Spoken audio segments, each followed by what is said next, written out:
Presentamos ahora el concepto de subespacios vectoriales. Y digamos tenemos como antes un conjunto de escalares, en este caso, y como la mayoría de las veces vamos a suponer que el conjunto de escalares son los números reales, y un conjunto de vectores que, para hacer nuestro ejemplo, vamos a suponer que este conjunto de vectores forman todos los vectores de dos componentes que tienen sus primera y segunda componentes iguales. Vamos a revisar si este conjunto de vectores puede ser considerado un espacio vectorial. Tenemos que verificar si la suma de cualquier par de ellos es o no parte de este conjunto. Digamos que el primer vector u tiene su primera componente u1 y su segunda componente también u1. Si forma parte de este conjunto, entonces debe ser así: la primera componente igual a la segunda. Y el vector 2 entonces tiene también su primera componente b1 y su segunda componente igualmente b1, ya que u y b deben pertenecer al conjunto que estamos considerando. Y ahora vamos a verificar si la suma de ellos forma o no parte del conjunto. La suma sería u1 más b1 y acá abajo también u1 más b1. Por lo tanto, verificamos que la primera y la segunda componentes son efectivamente iguales, que es del tipo que estamos analizando. Entonces esto, check. La suma de los vectores pertenece al espacio. Segunda verificación que hay que hacer es si el producto de un escalar cualquiera tomado del conjunto de los números reales, en este caso, multiplicado por un vector cualquiera, que sería, digamos, c por u1 y u1 nuevamente, sería igual al vector cu1 y cu1 nuevamente aquí. Y nuevamente verificamos que estos vectores, o sea, que este vector producto escalar, producto por un escalar, nuevamente un check, pertenece al espacio. Así este espacio es considerado también, por lo tanto, cumple los dos axiomas de espacio vectorial. Pero fijémonos de qué se trata acá este conjunto. Este conjunto no es otra cosa que, dado el espacio R2, este conjunto es nuestra recta de 45 grados, ¿verdad? Porque en la recta de 45 grados, todas las componentes o cualquier componente de esta recta es un vector cuyas dos componentes precisamente son iguales, ¿verdad? Entonces vemos que este espacio vectorial forma parte de otro espacio vectorial que ya habíamos visto, que es precisamente R2, un espacio vectorial. Y vemos ahora que la recta 45 grados también es un espacio vectorial. Pero como forma parte de otro mayor, se le considera un subespacio vectorial. Por lo tanto, ¿qué es un subespacio vectorial? Un subespacio vectorial es un espacio vectorial en el que se cumplen las condiciones de la definición de espacio vectorial, pero que pertenece a otro espacio mayor. Eso es sencillamente el concepto de subespacio vectorial. Por lo tanto, un subespacio vectorial es también un espacio vectorial. La particularidad es que forma parte nada más de un espacio vectorial mayor, como evidentemente la recta 45 grados forma parte de todo el plano R2. En general, cualquier recta que pasa por el origen, como vimos recién para la recta 45 grados, pero eso no es una particularidad especial de la recta 45 grados. Cualquier recta que pasa por el origen puede ser considerado un espacio vectorial, o sea, es un subespacio, para ser más preciso, un subespacio vectorial, porque cualquier vector de la recta sumado con cualquier otro vector de esta recta va a darnos una suma perteneciente a la recta, ¿verdad? Y cualquier escalar multiplicado por cualquiera de estos vectores, si esto es u y b, la suma u más b va a formar parte de la recta. Digamos, esta recta se llama R. Y cualquier escalar multiplicado por un vector paralelo a R también va a formar parte de esa recta, porque el producto de un escalar por el vector da como resultado un vector paralelo. Así, la recta que pasa por el origen, o cualquier recta que pasa por el origen, es un subespacio vectorial. Fíjense por qué debe pasar por el origen, porque como nuestro escalar puede ser cualquiera y estamos considerando los números reales, el escalar c puede ser 0 y al multiplicar 0 por cualquier vector nos va a llevar al origen. Entonces esta es una condición muy importante, que el número 0, no el número 0, el vector 0 debe pertenecer al espacio que estamos analizando. Esta es una condición rápida que nos puede ayudar a determinar si un conjunto de vectores es o no un subespacio vectorial. Por ejemplo, observemos que si una recta no pasa por el origen, digamos esta, los vectores que definen a la recta serían, digamos, voy a usar esta herramienta para que no me salga, digamos, este vector, etcétera, que apuntan a los puntos de la recta,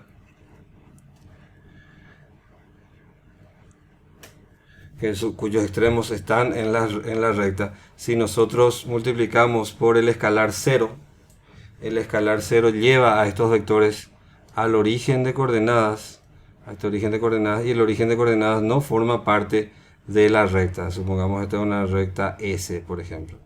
Entonces la conclusión es, ya que el origen de coordenadas, si multiplicamos el escalar 0 con cualquier vector de la recta, incluso este vector que es paralelo a la recta, si multiplicamos por 0, nos lleva al origen de coordenadas y el origen de coordenadas no forma parte de S. Así como el 0 no pertenece a S, entonces S no es un subespacio vectorial.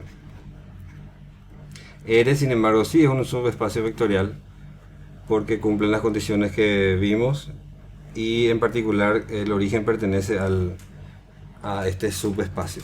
Así en general podemos ver que si estamos hablando de, por ejemplo, R3, un plano que pasa por el origen también puede ser considerado voy a tratar de dibujar acá un plano. Supongamos que este es un plano que pasa por el origen. Si tenemos cualquier par de vectores de este plano, la suma de ellos va a formar parte del plano y el producto de un escalar por cualquier vector del plano también pertenece a este plano. Así, un plano que pasa por el origen también es un subespacio vectorial. Plano por el origen también es un subespacio vectorial. El 0, origen de coordenadas, pertenece en este caso al plano. Si el 0 pertenece al plano, es una condición muy importante para seguir adelante en el análisis de subespacios vectoriales. Si el 0 no forma parte del subespacio o del conjunto que se está analizando, entonces definitivamente ya no hace falta seguir adelante y podemos concluir que no se trata de un subespacio vectorial. Digamos, por ejemplo, un plano que no pasa por el origen. Si dibujo por acá esto y tenemos un vector cualquiera del plano y multiplicamos por un escalar, y el escalar si es el 0, este vector, por más poderoso que sea, no puede contra el 0 y sucumbe ante el 0 y viene aquí. Entonces tenemos un resultado que no forma parte del plano que estamos analizando, con lo cual este plano en azul no es un subespacio vectorial. En definitiva, repito que si el origen de coordenadas no pertenece al conjunto que estamos analizando, entonces definitivamente ese conjunto no es un subespacio vectorial. Y si el origen pertenece, es una gran posibilidad de que el conjunto sea un subespacio vectorial, pero hay que chequear de que realmente la suma vectorial y el producto por un escalar forman parte de ese espacio, para estar completamente seguros de que se trata de un subespacio vectorial. ¿Cuáles son los subespacios de, por ejemplo, R2? Acá tenemos a R2. Resulta que los subespacios de R2 es el propio R2, es decir, él se contiene a sí mismo. También, como vimos, una recta por el origen es un subespacio de R2. Hagamos acá un gráfico. Una recta por el origen de nombre R, por ejemplo, es también un subespacio de R2. Y el propio origen de coordenadas es un subespacio de R2. El origen de coordenadas también es un subespacio R2. Cumple con todas las hipótesis que estuvimos estableciendo para definir a subespacios. En el caso de R3, entonces según vimos, R3,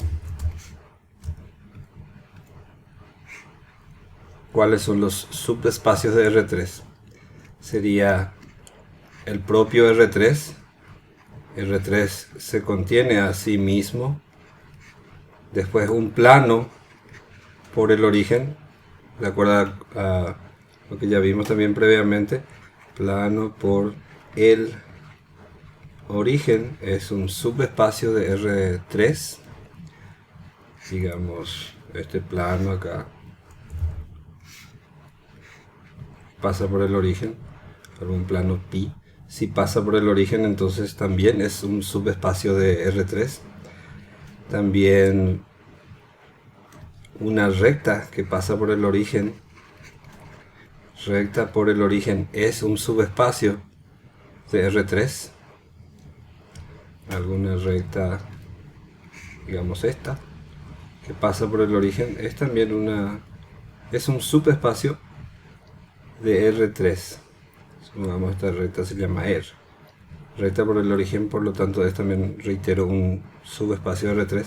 Y finalmente el origen mismo de R3 es un subespacio de R3. Este muchacho que está aquí también es un subespacio de R3. Así tenemos a los subespacios de R2 y de R3 como ejemplos.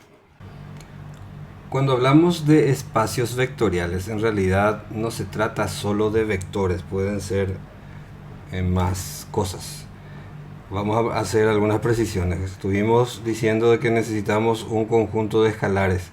Este conjunto de escalares, si tomamos a los números reales, estamos haciendo bien, pero podemos tomar también cualquier otro conjunto, no solo de los números reales, puede ser también, digamos, números complejos u otras cosas. En general, lo que estábamos llamando como escalar debe cumplir los axiomas de cuerpo, tal como se había estudiado en la sección de estructuras algebraicas. En el caso del conjunto de vectores que estuvimos analizando, lo de vectores voy a poner entre comillas porque puede tratarse de más cosas, no solo vectores. Por ejemplo, este conjunto de vectores que dijimos que para presentar los conceptos son precisamente vectores, puede tratarse, por ejemplo, del conjunto de matrices. Digamos, acá pueden haber varias matrices y también podemos aplicar los mismos conceptos de espacio vectorial a un conjunto de matrices. Digamos, acá está la señora A, la señora B, la señora C, y podemos también analizar si la suma de cualquier par de matrices pertenecen al conjunto de matrices, o el escalar cualquiera tomado de este cuerpo K multiplicado por una matriz cualquiera pertenece al conjunto de matrices. Si estas dos condiciones se cumplen, podemos decir también que este conjunto de matrices es un espacio vectorial, y siendo un conjunto de matrices, no precisamente un vector. Podemos también tener un conjunto de, digamos, funciones. Por ejemplo, el amigo f, el amigo g, el amigo h, etc. Y también podemos analizar si la suma de cualquier par de funciones pertenece al conjunto, digamos, f, y si cualquier escalar tomado del cuerpo k multiplicado por cualquier función pertenece también al conjunto f.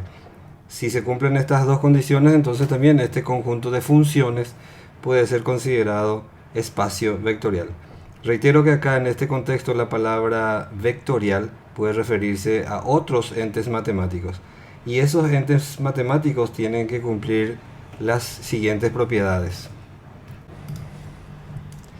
Estas son las 8 propiedades que debe cumplir un conjunto de vectores para ser considerado un espacio vectorial.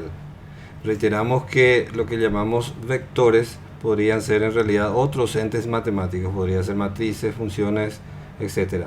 La primera propiedad es la propiedad conmutativa, la segunda propiedad es la propiedad asociativa, La tercera es la existencia del vector nulo, que ya vimos es necesario para que un conjunto sea considerado un espacio vectorial. La cuarta propiedad es la existencia del vector simétrico o el inverso aditivo de la adición, tal que al sumar con el vector original devuelva el vector nulo. La quinta propiedad es la existencia del elemento unidad en el cuerpo K para la multiplicación de un escalar devuelva así también el vector original. La sexta propiedad se refiere a la asociación entre escalares y el vector, tal que, ya vimos, tal que se cumpla esta igualdad. La séptima propiedad es la propiedad distributiva respecto a la suma de vectores. Y la octava y última propiedad es la propiedad distributiva respecto a la suma de escalares. Recordemos que estamos hablando acá de que X e Y son considerados vectores o entes matemáticos que están siendo analizados para ver si se trata o no de un espacio vectorial. Y los C1 y C2 a los que se refieren estas propiedades son elementos del cuerpo K.